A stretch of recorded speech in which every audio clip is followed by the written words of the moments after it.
Guys, there's trouble in the Big Brother house. If he wasn't gossiping about me, would Ebuka have anything to talk about? He's trying to feel like the perfect person. Talk now. I'm not saying shit. Why not? A kid, stop trying to be the I'm microwaving something. You are with me. You are not with him. I'm on your side. So stop trying to be on his side. I'm on your side. I'm telling you. He's a fool. He's always trying to trend with me. Oh my god, why can't you fucking listen for once in your life? Listen, V. I don't care anymore. Move from the door, I don't care. We are done. Hello everyone, welcome back to my channel. To all returning subscribers, I want to say a very big thank you. And if you're just joining me for the very first time, thank you so much. Please, if you've not subscribed to my channel, please hit the subscribe button, turn on your notification bells, and guess what guys, we're about to have a ride of a lifetime. Now, I need you to follow my analogy carefully. So the Saturday party night started, and as usual, the housemates were dancing and drinking. Then at a particular point, we saw Kiddwaya and Nengi having a conversation. And of course, Erika didn't like that, and she came in between Kiddwaya and Nengi and tried pulling Kiddwaya away from Nengi. Now, Erika was so mad that she was confronting Kiddwaya that what does he take her for, and why would he be talking to Nengi like that?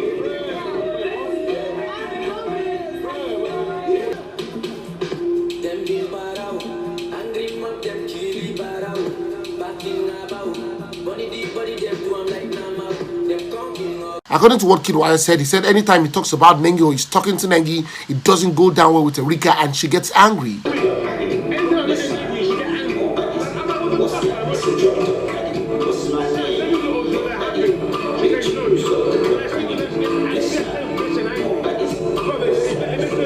So it seemed like Kiddwaya and Erika had resolved their issue, so he brought Erika to Nengi for both of them to have a discussion. And while both of them were having the discussion, Erika was telling Nengi that, you know what, if he likes you, it doesn't mean it's the end of the world, I will leave him alone. But Nengi told her that, you know what, I knew Kiddwaya first before you knew Kiddwaya, and if I wanted to have something to do with Kiddwaya, I would have had something to do with him.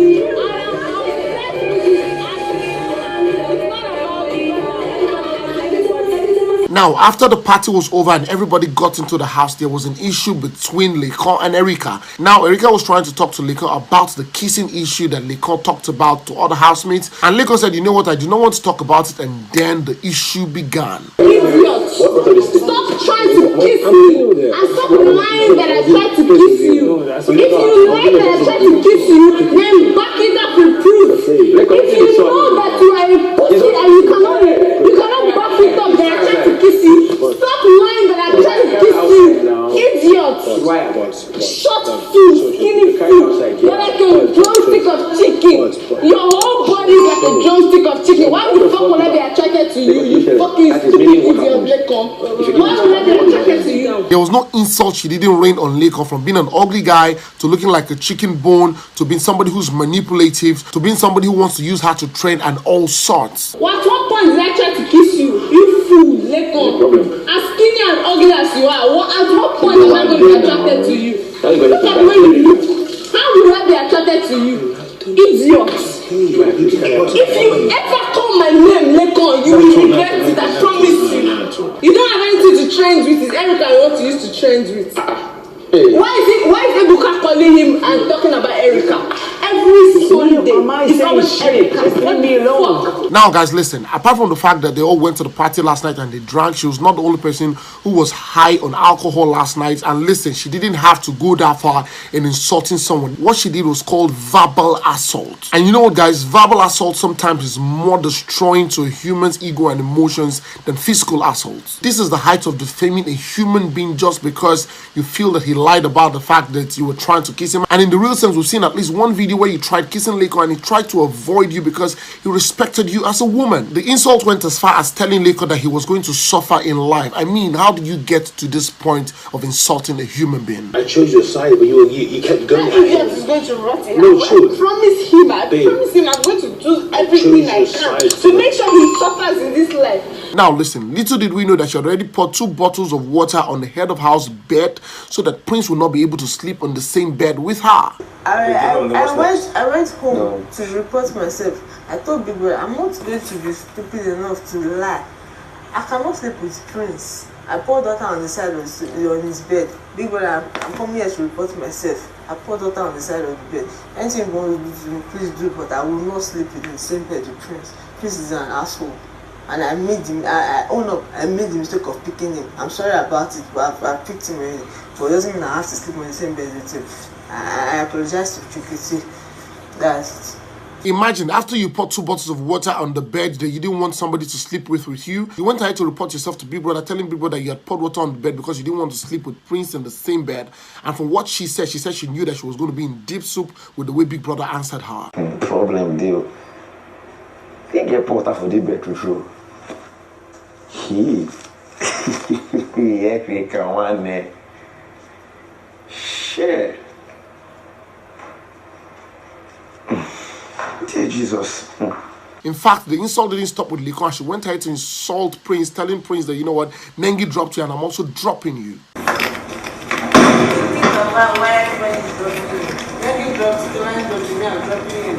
Think about it.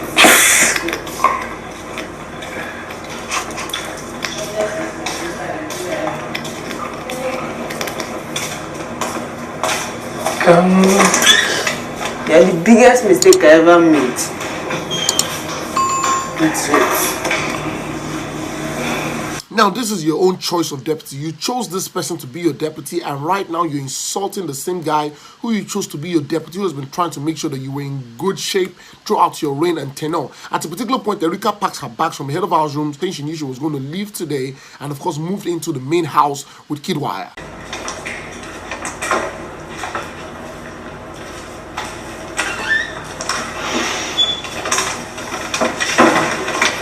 Give her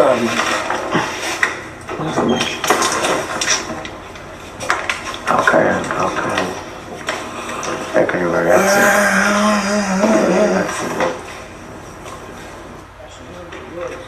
You're overreacting, relax. What do you want to do?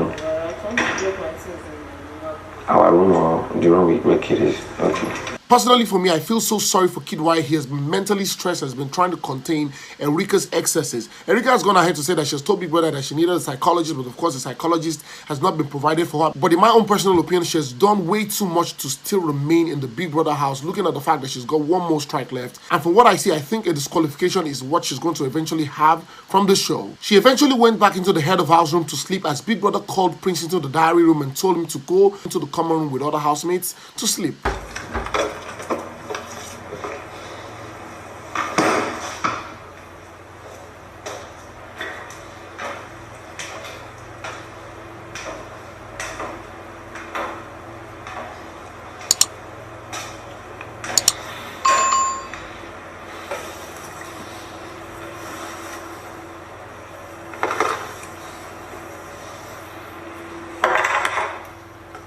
I don't know what you think, but from what I see, it's looking like it's going to be a disqualification. I need you guys to go to the comment section and tell me what you think about what Erika has done, from pouring water on the bed and verbally assaulting Laycon. Now, moving on to my next gist. VEE has officially broken up with Neo. How did it start? Earlier in the day before the party started, they had their own issues.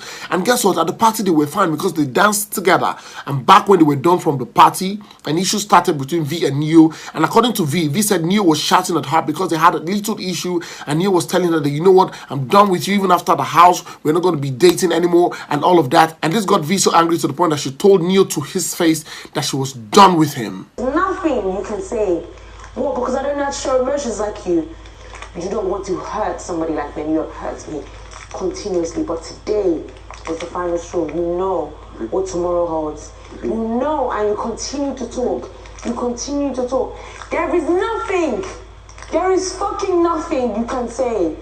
But I swear to God, you don't want to see me angry. If you don't let me go now, the friendship, the friendship that is hanging by a thread, you will lose that too. Gara. but the relationship is done. Let me go. Now, anytime I see Neo and V having issues, it has been most of the time Neo shouting at the top of his voice over the woman he claims to love. And in the reasons, I would have advised that Neo handles the issue he has with V in a mature way so that all the housemates will not even know what is going on between them. But at this point, V was tired of the fact that Neo could not step up to becoming a man and handle whatever issues they had maturely, even if she was the one who was at fault. Argument will extend it. Every Saturday arguments. Every Saturday. Caused by who, me? Even if I cause it, even if me, Victoria, even if I cause it, the shit that comes out of your mouth is painful. It is too much. Because of what? Because of emotions. You think I can't get emotional too? You think I can't be angry too? I'm a fucking adult, I deal with it. In the heat of all the arguments, Neo was standing in front of the door preventing V from leaving the room, and she was shouting at the top of her voice telling Neo to leave the door for her to get out of the room. Oh my god, why can't you fucking listen for once in your life? Listen, V. I don't care anymore. Move from the door, I don't care. We are done. You fucking evil person. Do you know how stressed out I've been since they nominated me? V. Move away from me. Move away from the door. We are done. We are done. I swear. Oh God. Move from the door. Now, one thing about Big Brother is this: whether somebody is getting angry and charging at you, or you're the one who is trying to cause the person to get more angry, you will be punished for that. And in this is the case in which Neo was trying to get V the more angry by staying at the door and not allowing her to get out. Move away from me. I don't want Big Brother to disqualify me. I don't want Big Brother to move from the fucking door. Please open the door. I swear to God, I'm going to get fucking angry. My God, can you not listen for once and move from the door? Move from the door! Fuck! Move from the door, we are done! Fuck's sake! Don't do that. You first have to touch you and that's already a strike. I think that V is too much for Neo to handle, regardless of whatever it is, not because Neo can't handle a relationship, but I think the kind of lady that V is more mature than Neo when it comes to handling issues, and I think she's too much for Neo to handle. Let me know what you guys think in the comment section. Please, if you've not subscribed to my channel, please hit the subscribe button, turn on your notification bells, and guess what? You get notified whenever I post a video. Go on all social media platforms on Facebook, Instagram, on Twitter, and of course on TikTok, and follow me at the BBNaija. Until next time I come here very soon, it's bye for now.